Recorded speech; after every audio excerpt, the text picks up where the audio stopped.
بسم الله الرحمن الرحيم. السلام عليكم ورحمة الله وبركاته. 10 جنيه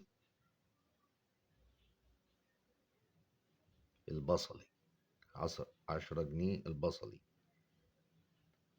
إصدار 1964. اهي، شوف شكلها الأول معايا. ادي الشكل بتاعها. 10 جنيه البصلي. دي طبعا مش حالة أنصر، دي حالة وسط. الأنصر اللي هي ايه، ما اتلمستش أكنها لسه طالعة من البنك. الأنصر اللي هي ما اتلمستش، ورقة بتبقى لسه طالعة من البنك، هي دي اللي اسمها أنصر. أما دي حالة وسط. كل حاجة بقى ولها سعرها. الأنصر ليه سعر والوسط ليه سعر، واللي فيه قطعات ليه سعر، واللي عليه شخبطة ليه سعر. كل حاجة ولها سعر. كل حاجة في العملة ولها سعر.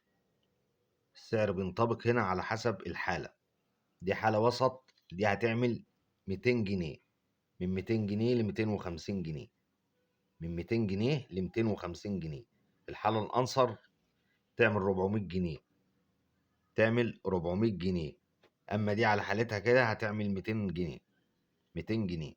وكل حاجة برضو وعلى حسب الرقم بتاعها. دي مثلا مش ما هياش رقم مميز. الرقم الرقم اهو 6 ارقام ما همش مميزين. لو ال6 ارقام دول مثلا 6 وحايد، 6 اتنينات، تلاتات، اربعات، ده يبقى رقم مميز، ودي سعرها بقى يختلف. طبعا سعرها يعلى. لو هي رقم مميز ممكن سعرها يوصل لغاية 1000 جنيه. لو مثلا ال6 ارقام دول وحايد، اتنينات، تلاتات، الارقام تبقى شبه بعضها، ده يبقى اسمه رقم مميز، ودي ممكن توصل ل1000 جنيه السعر بتاعها. اما دي طبعا ما هيش رقم مميز. فانت لو معاك ورقة فيها رقم مميز وحالتها انصر، دي ممكن تبيعها ب1000 جنيه. واماكن البيع معروفة واماكن الشراء معروفة.